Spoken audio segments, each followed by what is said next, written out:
Kromong lahir dari akulturasi Dicicil, budaya Tionghoa yang telah berkembang dilagukan. sejak abad ke-18. Lagu lama itu Tokoh utama yang bandara. memperkasai lahirnya orkes musik Saya Gambang Kromong bernyanyi adalah itu Ni Huko, memang sengaja seorang pemimpin komunitas untuk Tionghoa yang diangkat menghibur oleh pemerintah kolonial hati Belanda aku dengan gelar tahu. Kapiten Cina pada Burung pertengahan abad dara ke-18. burung merpati Salah satu tokoh penting dalam terbang penyebaran musik kemari Gambang Kromong ini pergi ke ialah Benyamin Sueb. negara Dengan memadukan unsur menghentikan tradisional Betawi dengan genre modern pada tahun pada 1970. sehat. Yang dimaksud dengan Gambang Kromong adalah suatu seni musik Betawi yang mana namanya itu diambil dari dua buah instrumen yang ada pada Gambang Kromong, yaitu gambang dan kromong. Nah, sejarahnya yang ya seingat saya, jadi ini diperkirakan itu eh, musik Gambang Kromong itu masuk di sekitar tahun 1696.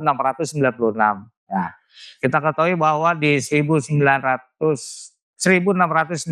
itu orang-orang Tionghoa itu sudah mendarat di yang namanya di daerah dekat Jakarta Barat, yaitu Teluk Naga gitu ya.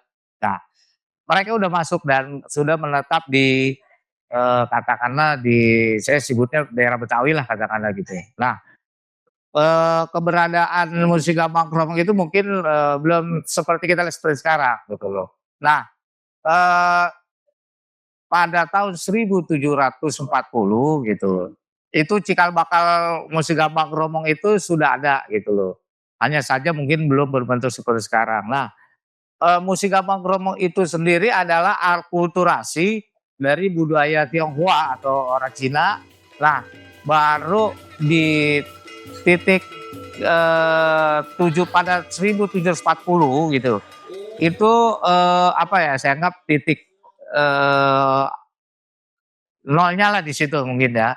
Karena pada saat itu sudah ada musik Gambang Kromong, hanya saja mungkin untuk kebutuhannya untuk memenuhi kebutuhan acara sakral ya yang orang-orang Tionghoa ya gitu. Salah satunya ada upacara pernikahan gitu ya. Di upacara pernikahan Ciotau gitu ya, itu ada alat geseknya yang namanya tehian dipergunakan di sana. Dan upacara tersebut dipakai sampai sekarang gitu.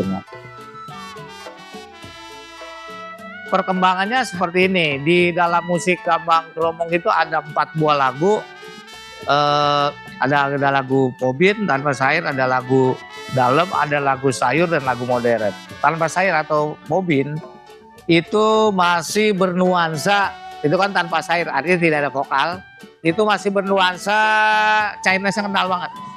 Ya artinya sangat kental banget, yaitu di mana ya, pada nama lagu ada Popin Cutepat, ada Kong Jilok gitu loh, dan Pepantau dan banyak lagi yang mungkin itu bercerita tentang leluhur orang-orang Tionghoa gitu. Karena orang Tionghoa itu hormat sekali dengan leluhurnya gitu.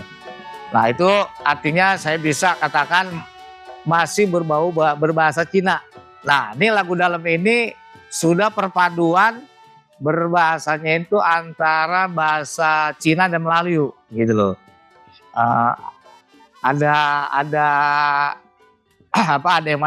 yang sebagian berbahasa Cina dan sebagian lagi berbahasa Melayu. Contohnya lagu dalam yang kita ketahui ya, kalau yang masih berbau Cina ada Kuasilitan gitu loh.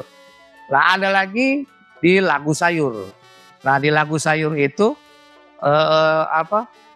ini sudah mengalami pergeseran, yaitu Gambang Kromong tidak lagi berbahasa Cina tapi berbahasanya Melayu.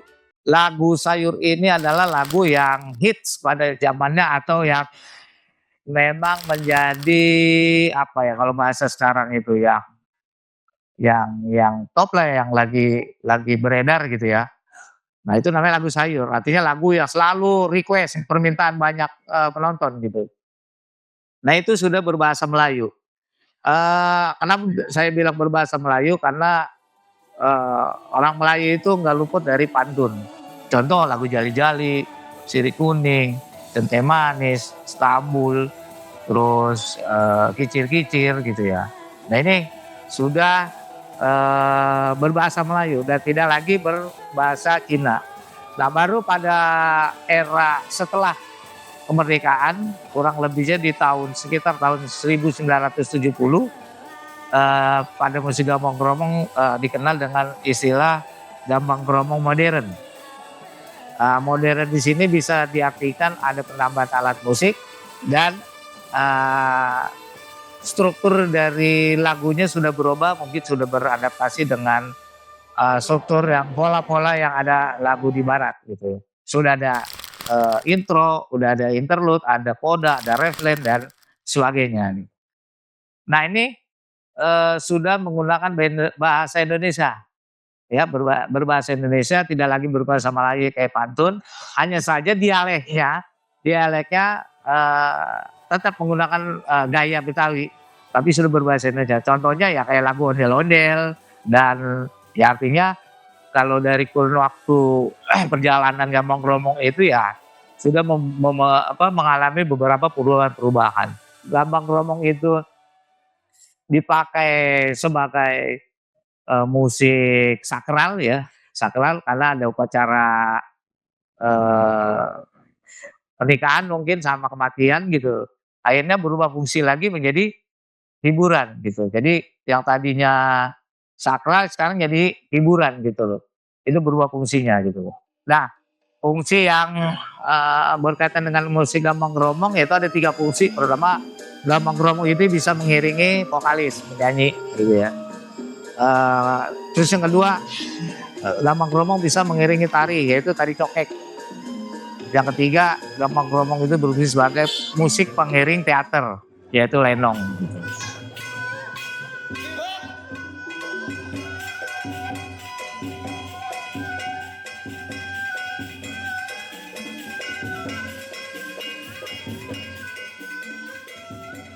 Alat musik di gambang kromong ada 8. Yang pertama ini mungkin depannya gendang, ini gambang, ini ada gambang.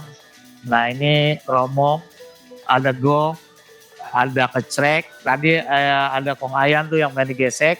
Terus ada lagi harusnya ada suling, bangsing, bambu, tiup, sama ningnong, itu ada 8. Dan waktu ya pas masih saya ikut pun juga gitu, karena saya bermain musik gambang kromong dan lenong gitu dari tahun kurang lebih tahun 82 saya sudah ikut. Itu kalau nggak salah umur saya 6 tahun gitu loh. Itu sudah ngikut-ngikut gitu. Sebelum itu pun saya masih kecil udah ikut, sering diajak oleh orang tua gitu. Jadi kalau dulu sering lah manjak gitu loh, bahkan hampir seminggu berturut-turut. Waktu itu saya masih ngalamin.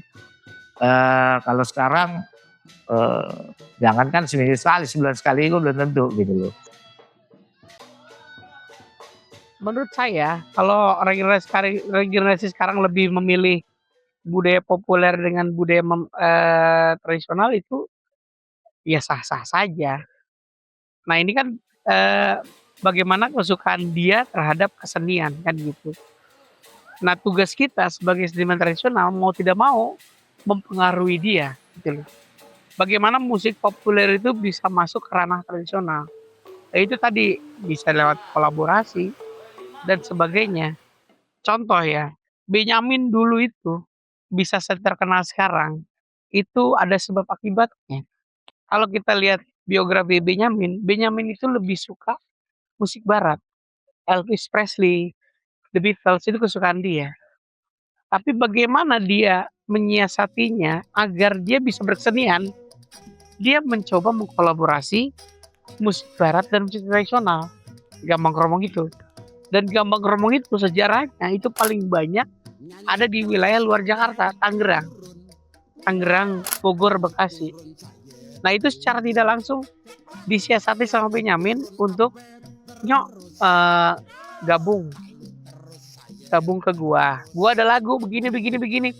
Akhirnya jadilah Benyamin ikon Betawi. Yang numbu di balai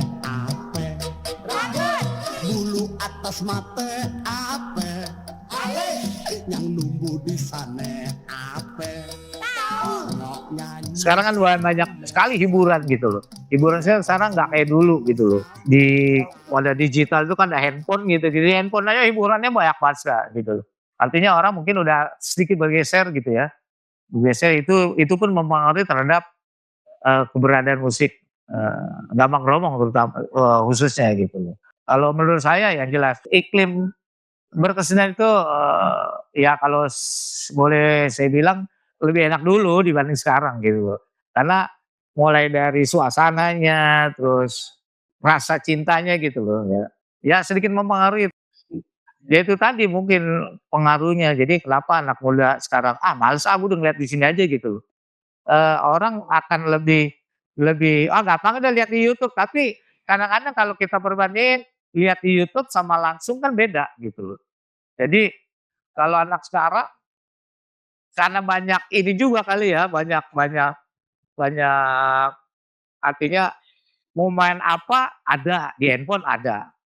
Terus, apa namanya, pokoknya yang setiap dia mau itu sudah tersedia. Mungkin dengan adanya ketersediaan itu yang sehingga membuat mereka, gua males gitu ya.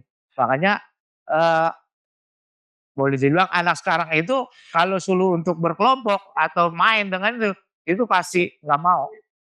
Lebih cenderung dia sendiri, asik sendiri main dengan gadgetnya. Itu juga mempengaruhi juga gitu. Ya kalau saya gini, bahwa ini kan musik gambang-kromong itu kan harus dinamis ya, jangan statis gitu loh.